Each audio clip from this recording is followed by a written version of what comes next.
अब ऐसी अफवाह कौन फैला रहा है कि जिन्होंने राजनीतिक में नियम बनाया था कि 75 साल के बाद रिटायरमेंट होना ही होना है, चाहे पक्ष हो या विपक्ष हो। जो व्यक्ति 75 साल का हो जाएगा वो किसी प्रकार का चुनाव नहीं लड़ेगा और कोई भी मंत्री संतरी का पद का ग्रहण नहीं करेगा। लेकिन सुनने में आ रहा है कि जिन्होंने नियम बनाए वो कभी 75 साल के होंगे ही नहीं, क्योंकि वो जैसे ही 75 साल के होंगे वैसे ही वो अपने द्वारा मैथमेटिक्स में आविष्कार किया एक्स्ट्रा 2ab को घटा करके फिर से 73 साल के हो जाएंगे। और इस तरह से ना उनका नियम टूटेगा और ना ही वो सत्ता से बाहर हो पाएंगे। और मैं एक बात और कहना चाहूँगी, आजकल आप लोग देख रहे होंगे कि हमारे उत्तराखंड के प्रशासन के द्वारा हमारे ग्रामीण क्षेत्रों में भांग के पौधे तोड़े जा रहे हैं। हालांकि नशे के संदर्भ में तो ठीक है, लेकिन मैं अपने उत्तराखंड के शासन प्रशासन को जानकारी देना चाहूँगी कि वह भांग सिर्फ नशे की दृष्टि से ना देखें। वो उत्तराखंड के लोगों का आजीविका भी है। उसके कई फॉर्म हैं। पहला फॉर्म तो जो उसके दाने होते हैं वो एक पौष्टिक आहार होता है। हमारे यहाँ सर्दियों में उस भांग को भून के खाते हैं, चटनी बना के खाते हैं। अगर बोला तो ठेंगे के खाने में जो उसका बीज होता है, आप लोग चाहे तो वैज्ञानिक लैब से उसका टेस्ट करा सकते हैं कि वो कितना पौष्टिक आहार है।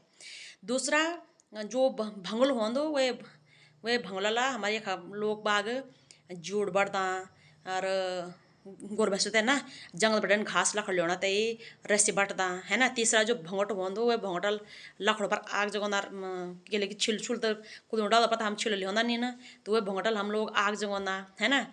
हाँ, आप लोग वो सुल्पा का विरोध कर सकते हो। जब वो लोग सुल्पा का वो बनाते हैं उस समय ग्रामीण क्षेत्रों में जाया करे हमारा प्रशासन और उस सुल्पा को आप नष्ट कर सकते हैं। मैं भी विरोधी हूँ, लेकिन भांग के पौधे नष्ट करने का कोई अर्थ नहीं बनता है, क्योंकि भांग के पौधे सिर्फ सुल्पा के लिए नहीं तैयार किया जाता है। भांग का पौधा तैयार किया जाता है भंगला के लिए, ताकि उस भंगले से रस्सी और जूड़ा बोटा करें हमारे ग्रामीण क्षेत्रों के लोग।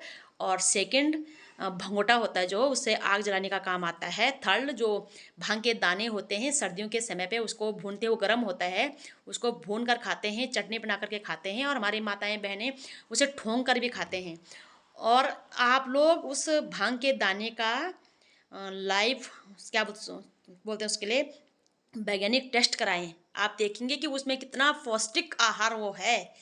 तो मैं प्रशासन से भी शासन से भी निवेदन करूंगी कि भांग के पौधों का ना तोड़ा जाए। जब भांग के पौधे तैयार होते हैं तब हर ग्रामीण क्षेत्रों में जाया करें और जो सुल्फा होता है उसे नष्ट करें, ना कि भांग के पौधे को। मैं आशा उम्मीद करती हूँ कि हमारे शासन प्रशासन सही दिशा में काम करेंगे। और एक बात यहाँ पे और मैं ऐड करना चाहती हूँ कि जिनके तुम लोग भांगा पौधे कचमड़े न का सुन के तुम वो न दारू ठेको बोतल भी कचमड़दा तो कथे सगुन मिल हमारे छाते मगा है ना। तुम्हारा बस सिर्फ गरीब जनता भांगलो पर चढ़नो और अपन जो तुम्हारा सरकार जो जखे जखे दारू गाँव गाँव में दारू ठेका खोले, न जाने क्या क्या गांजा ड्रग्स वो इंजेक्शन पता नहीं क्या क्या जा रहा है, उस पर तुम्हारा ध्यान नहीं है। मतलब ग्रामीण क्षेत्र के लोगों को तुम परेशान कर रहे हो। तो हम उम्मीद करते हैं अपने प्रशासन से कि जो दादागिरी आपने ग्रामीण क्षेत्रों के उन पे खेतों पे दिखाई है वही दादागिरी हम चाहेंगे कि आप दारू के ठेके में भी सारी बोतलों को फोड़ो। वहाँ पे तो तुम लोग ड्यूटी देते हैं और यदि ग्रामीण लोग या फिर आम जनता दारू के खिलाफत में आंदोलन करती है तो आप उल्टा लोगों को मारते हो। तो जो काम पुलिस आज ग्रामीण क्षेत्रों में कर रही है भंगला को तोड़ करके, वही काम तो हम भी करते हैं। वो दारू का विरोध करके कि हमें दारू के दुकानों को हटाना है यहाँ से, तो उसमें तो आप हमारा सहयोग नहीं करते हो। तो हम चाहेंगे कि आपस में मेलजोल बना रहे। हम शासन प्रशासन से कहना चाहेंगे कि भंगला जो पौधा है उसे ना नष्ट करें। पौधा तैयार होने के बाद जब लोग मानते हैं उसको सुल्पा बनाते हैं तो सुल्पा को नष्ट करें, क्योंकि उस पौधे से मैंने फिर से आपको बताया कि आजीविका है हमारे ग्रामीण क्षेत्र के लोगों की, कि वो भांग से चटनी बनती है, भांग को भून कर खाते हैं और हमारे ग्रामीण क्षेत्र के लोग ठोंग कर भी खाते हैं ना। एंड भंगोटल आग जगोना भंगलल जो है रस्सी जूड़ा बड़दा है ना। और बाकी आशा करती हूँ कि उत्तराखंड से सारी दारू की दुकानें फूटनी चाहिए, सारे दारू के ठेकों पे आग लगनी चाहिए, तमाम चीज़ें नशा बंद होना चाहिए। जो फुर्ती आपने भांग के पौधे को तोड़ने में दिखाई है वही फुर्ती आप दारू के दुकानों को ठेकों को तोड़ने में दिखाएंगे। आशा उम्मीद करती हूँ कि आप सब जगह अपना फर्ज निभाएंगे। ऐसा दोहरा चरित्र, ऐसा दोगलापन सिर्फ गरीब जनता के साथ ना दिखाया जाए। आशा उम्मीद करती हूँ कि सभी जागरूक होंगे।